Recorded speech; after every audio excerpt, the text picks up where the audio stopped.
TKO Talk.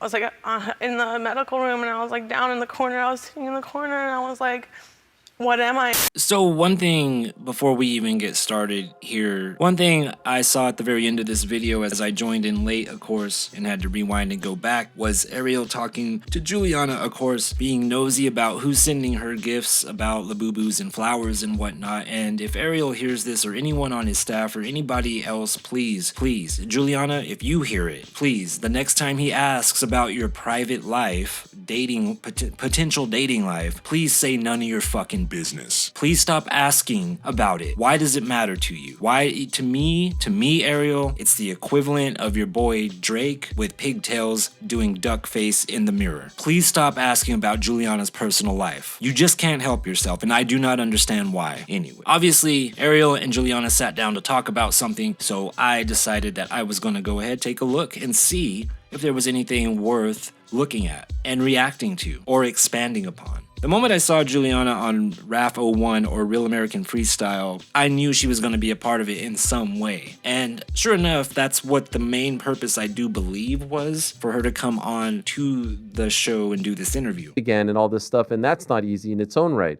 So physically and mentally, how are you doing? Oh my gosh, I've been going through it, dude. I have got to tell you that, having back surgery and, having all these other surgeries that I've been having lately is not fun. One thing I definitely found interesting was Peña rehabbing her body ever since her fight with Kayla Harrison. I don't follow Julianna on Instagram. I do on X. She's very well aware of it. Please don't block me. I haven't done nothing to you. But I haven't seen any of these rehab videos that Ariel was showcasing here. I have said it many times over the years, and I will continue to say it. Raquel Pennington and Julianna Peña have the longest injury resume, rap sheet, whatever you want to call it, at least public, and probably then some on top of it, of any active UFC fighters. Raquel just got injured. She was supposed to fight on Noche finally, which she should have since Noche won. I'd argue Julianna the same, but that's neither here nor there. The rehab certainly looks brutal, it certainly looks humbling, and to be honest with you, throughout this interview, it does seem like Julianna is operating on a bit of a different frequency than what she was in 2023, and I am glad to see it. Look here, bitch, the Bible says you got a better chance of grabbing the wind than arguing with a rat bitch. Can I get an amen? Now, I may have not shared this before, but I have had my slices of surgery, no pun intended. It's never fun. It's not fun to have the IVs. It's not fun to take the anesthesia. It's not fun to wake up. It's not fun to lay in the hospital. It's not fun the life that's going around you, or the conclusion of life that's going around you in a hospital. And while you're trying to worry about yourself and rehab your body and thinking about home, it is incredibly humbling. And Peña has been going through this a hell of a lot more than me or 90% of us out there for the past 15, 16 years. She's got to be tired of it. And as I've been saying for years, there's no telling what heights she could have reached had she missed out on about half of the injuries, even half of them, that she has had throughout her career. Yes, okay, so I am going to be joining the broadcast team for Real American Freestyle, which is live on Fox Nation, and their next show they're gearing up for is October 25th. And there you have it. And I'm gonna be real with everybody out here. I believe this will be a good look for Julianna. It's gonna fit well with her. I have said for quite a while, after she's done being a fighter, maybe she could do some WWE stuff and be a good mouthpiece for somebody or something along those lines. And here she is trying out some commentary for professional wrestling, mat wrestling, freestyle wrestling. I'm gonna call it freestyle wrestling because professional wrestling is what Becky Lynch does. Julianna Peña, for those unaware, is not an idiot when it comes to wrestling. She's actually quite knowledgeable, and she articulates herself well when she wants to do it. I know, I'm saying something positive about her. I feel like I can call her behavior with a high degree of confidence, because you can scour YouTube and you can scour X. Nobody covers Peña better than me, not even herself. For me, I'm really focusing on making a MMA comeback. And if I can do both at the same time, maybe go wrestle real quick and then, go into the fight or vice versa, it's definitely in the realm of possibility. I can also see her doing this, going to wrestle a la Bo Nickel, possibly even winning and becoming a champion. Wouldn't that be crazy? Getting a nice paycheck and then going back to the UFC and throwing down again. It is very hard to determine if she is serious with that. With all that being said, that I can analyze her and all that, that's a tough one, because Real American Freestyle is a way for wrestlers to finally get paid, which Julianna is first. That is what she is first. And that has to be appealing to her. It has to. Once her body's all healed and she sees if a division opens up for her weight class, a weight class that she is suitable for, at least, is what I mean to say, I don't see why she wouldn't jump in there. If you're drinking this, you're absolutely cooked. A giant buzzball, witch's potion, demonic references for a demonic drink. This is horrible. Yellow 5 in there. Why are they? You can't even see the beverage and they want to put yellow 5 in there. That's just wild.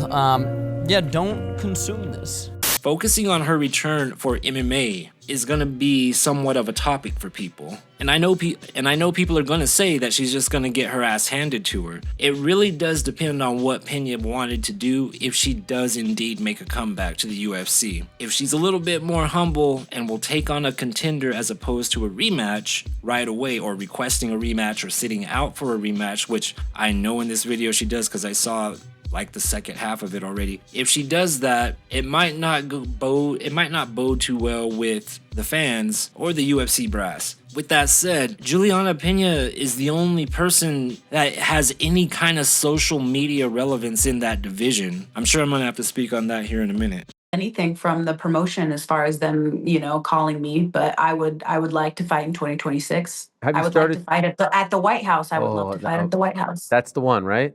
I think Peña is a good candidate to be representing the United States at the White House. Surprisingly, our United States elite roster is incredibly thin at the moment. I do find it interesting. I am a little bit intrigued though, because I was under the impression that Amanda and Kayla were fighting at the end of this year.